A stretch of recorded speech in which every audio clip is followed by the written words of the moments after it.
बातमीपत्रामध्ये आता पाहणार आहोत सुपरफास्ट 100 बातम्या सुरुवात करूयात। साताऱ्यात राजकीय घडामोडींना वेग आलेला आहे। जिल्हा परिषदेत भाजपला सत्तेपासून दूर ठेवण्यासाठी राष्ट्रवादी काँग्रेस आणि शिवसेना शिंदे गट एकत्र येण्याच्या हालचाली सुरू झाल्यात। पर्यटन मंत्री शंभूराज देसाईंच्या नेतृत्वात साताऱ्यातील हॉटेल फन इथे दोन्ही पक्षांच्या दिग्गज नेत्यांची महत्त्वाची बैठक पार पडली। सत्ता स्थापनेसाठी आवश्यक संख्याबळ दोन्ही पक्षांकडे असल्याने नव्या समीकरणांची जोरदार चर्चा सुरू झाली आहे। साताऱ्यात लवकरच सत्ता समीकरण स्पष्ट होण्याची शक्यता आहे। खासदार बजरंग सोनावणे यांनी बीडमध्ये स्वामी रामानंद तीर्थ वैद्यकीय महाविद्यालय रुग्णालयाच्या समस्या संसदेत मांडल्या। तर बीडमध्ये 400 गावांमध्ये साधा मोबाईल टॉवर नाही असं सांगत बीड करता विशेष निधी मंजूर करण्याची मागणी बजरंग सोनावणे यांनी संसदेत केली। सातारा जिल्हा परिषद आणि पंचायत समिती निवडणुकीच्या पार्श्वभूमीवर पाटण मतदारसंघात महायुतीतच संघर्ष उभारून आलाय। प्रचारादरम्यान वनमंत्री गणेश नाईक आणि ग्रामविकास मंत्री जयकुमार गोरे यांनी पाटणमध्ये येत शंभूराज देसाईंवर मालकमंत्री अशी टीका केली होती। या टीकेला आता शंभूराज देसाईंनी जोरदार प्रत्युत्तर दिलंय। इतकंच नव्हे तर त्यांच्या समर्थकांनी टांगापलटी घोडे फरार असा मजकूर असलेले पोस्टर लावत त्यावर जयकुमार गोरे आणि गणेश नाईक यांचे फोटो झळकावले असून धनुष्यबाणाचं चिन्ह देखील दर्शवले। जयंत पाटलांनी मुख्यमंत्री फडणवीसांची भेट घेतली। बैठकीत पार्थ पवार आणि सुनेत्रा पवारांची देखील उपस्थिती होती। नॉन स्केड्यूल विमान ऑपरेटर्सचे विशेष सुरक्षा ऑडिट करण्यात येणार आहे। बारामती विमान अपघातानंतर डीजीसीएनं ऑडिटचे आदेश दिले। पुण्यातील भोसरी जमीन घोटाळा प्रकरणी एकनाथ खडसेंना मुंबई उच्च न्यायालयानं दिलासा दिलाय। सत्र न्यायालयामध्ये 13 फेब्रुवारीच्या दोषारोप निश्चितीसाठी अंतरिम स्थगिती देण्यात आली आहे। रणवीर सिंगला जीवे मारण्याची धमकी देण्यात आली आहे। व्हॉट्सअॅप व्हॉइस नोट पाठवून कोट्यवधी रुपयांची खंडणी मागण्यात आली आहे। यामुळे मुंबई पोलिसांनी रणवीर सिंगची सुरक्षा वाढवली आहे। विधिमंडळाचं अधिवेशन 23 फेब्रुवारी ते 25 मार्चला होणार आहे। मुख्यमंत्री फडणवीस राज्याचा अर्थसंकल्प 6 मार्चला मांडणार आहेत। सरसंघचालकांच्या व्याख्यानाच्या कार्यक्रमावर टीका करणाऱ्या विरोधकांना मुख्यमंत्र्यांनी सुनावलंय। ज्यांना कार्यक्रमाचं निमंत्रण मिळालं नाही त्यांना वाईट वाटत असल्याचं फडणवीसांनी म्हटलं। चांदवडमध्ये जैन समाजाच्या नमोकार या धार्मिक कार्यक्रमाचं आयोजन करण्यात आलं। या कार्यक्रमाला सरसंघचालक मोहन भागवत यांनी हजेरी लावली। यावेळी त्यांनी धार्मिक स्थळाची पाहणी केली। माणसात धर्माचा मार्ग सोडून भौतिक सुखांची इच्छा वाढल्याचं वक्तव्य मोहन भागवत यांनी केलंय। तर माणूस माणसापासून दूर गेल्याचंही प्रतिपादन त्यांनी केलं।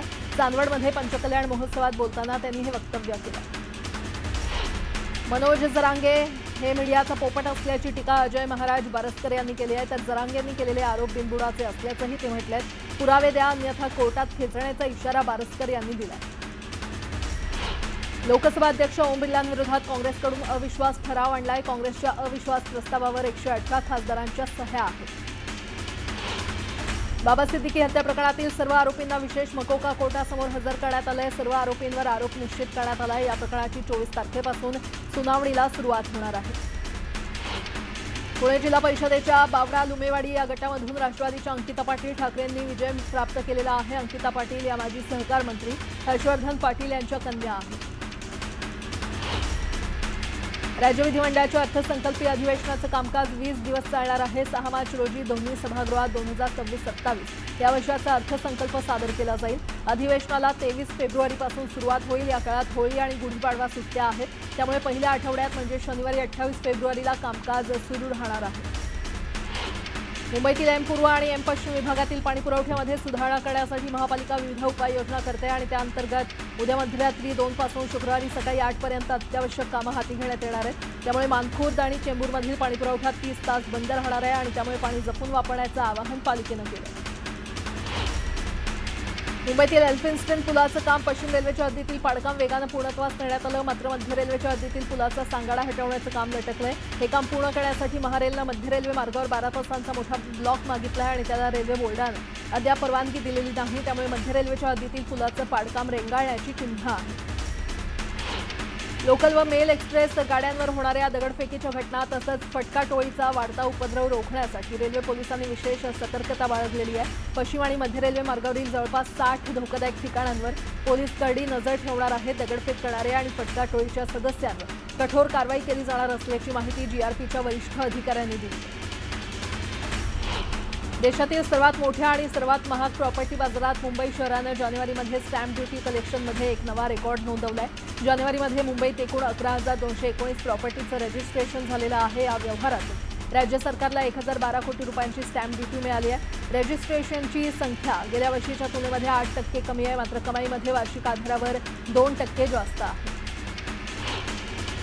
म्हाडाच्या घरांसाठी अर्ज करताना अर्जदाराला डोमेसाईल सर्टिफिकेट बंधनकारक असतं, मात्र प्रथम येणाऱ्या प्राधान्य योजनेतील 120 घरांच्या विक्रीसाठी अर्जदारांना डोमेसाईलची अटच घातली नसल्याची चूक ऐनवेळी लक्षात येतात घरांची जाहिरात म्हाडानं पुढे ढकलली आहे। म्हाडाच्या या चुकीमुळे घराच्या प्रतीक्षेत असलेल्या अर्जदारांचा हिरमोड झाला। देशातील 8 प्रमुख प्रदूषित शहरांमध्ये मुंबई 3ऱ्या स्थानावर पोहोचली आहे। मुंबईचा हवा गुणवत्ता निर्देशांक 187 इतका नोंदवण्यात आला आहे। 1 जानेवारीपासून सातत्यानं मुंबईची हवा श्वास घेण्यास धोकादायक बनली आहे। यामुळे नागरिकांना श्वसनाचे आजार होऊ लागले। बीड जिल्हा पोलीस दलातील रिक्त 174 पदांसाठी आजपासून भरती प्रक्रियेला सुरुवात झाली आहे। 18 तारखेपर्यंत ही प्रक्रिया पार पडणार असून 8,000हून अधिक उमेदवारांनी अर्ज दाखल केले।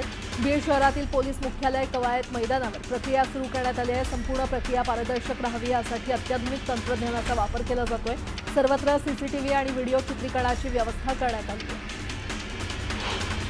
जळगाव पोलीस दलातील 171 रिक्त जागांसाठी आजपासून भरती प्रक्रियेला सुरुवात झाली आहे। या भरतीसाठी तब्बल 12,000 उमेदवारांनी अर्ज दाखल केल्यानं स्पर्धा चुरशीची ठरणार आहे। सर्व प्रक्रिया सुरळीत आणि पारदर्शक पार पडावी यासाठी पोलीस प्रशासन सज्ज झाले असून मैदानावर ठिकठिकाणी सीसीटीव्ही कॅमेरे बसवण्यात आले।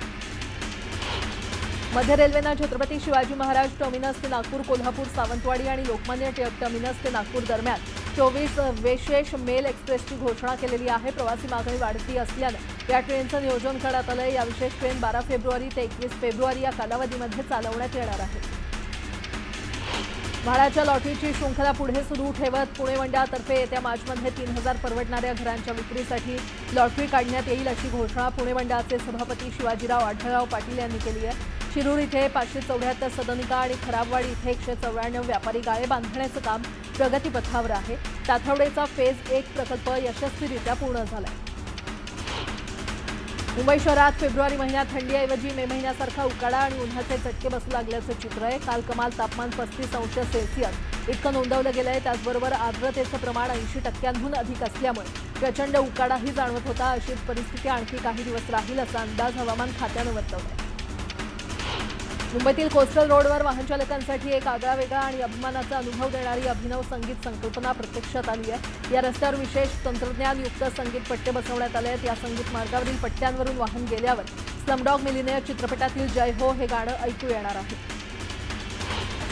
राज्यातील अपूर्ण 57 सिंचन प्रकल्प पूर्ण करणे, कालवे आणि वितरण प्रणालीमध्ये सुधारणा करण्यासाठी नाबार्डकडून 15,000 कोटी रुपयांचे कर्ज घेण्यास राज्य मंत्रिमंडळाच्या बैठकीत मान्यता देण्यात आली आहे। राज्यातील 57 अपूर्ण सिंचन प्रकल्प पूर्ण करणे आणि 193 पूर्ण प्रकल्पांच्या वितरण प्रणालीमध्ये सुधारणा करण्यासाठी हे कर्ज घेण्यात येणार आहेत। सर्व जलसिंचन प्रकल्प पूर्ण झाल्यानंतर राज्यात सुमारे 8 लाख हेक्टर जमीन सिंचनाखाली येणार आहे। आरटीई अंतर्गत यंदा मुंबई जिल्ह्यामध्ये शाळांच्या नोंदणी प्रक्रियेदरम्यान एकूण 27 शाळा वगळलेल्या आहेत। त्यापैकी 11 अनधिकृत शाळा असल्याचा प्रकार समोर आलाय। त्या 325 शाळा पात्र ठरल्याची माहिती पालिकेच्या शिक्षण खात्यानं दिली आहे। आरटीई अंतर्गत आधी शाळांची नोंदणी प्रक्रिया होऊन त्यामध्ये शाळांची मान्यता आणि इतर बाबींची पडताळणी होते। जागतिक बाजारपेठेतील घडामोडी आणि डॉलरच्या मजबूतीचा थेट परिणाम सोने आणि चांदीच्या किमतींवर झालेला आहे। सोन्याच्या किमतीमध्ये प्रति 10 ग्रॅम 2,200 रुपयांची वाढ होऊन ते 1,60,700 रुपयांवर पोहोचले, तर चांदीच्या दरात मात्र 7,500 रुपयांची घट होत ती 2,64,500 रुपयांवर घसरली आहे।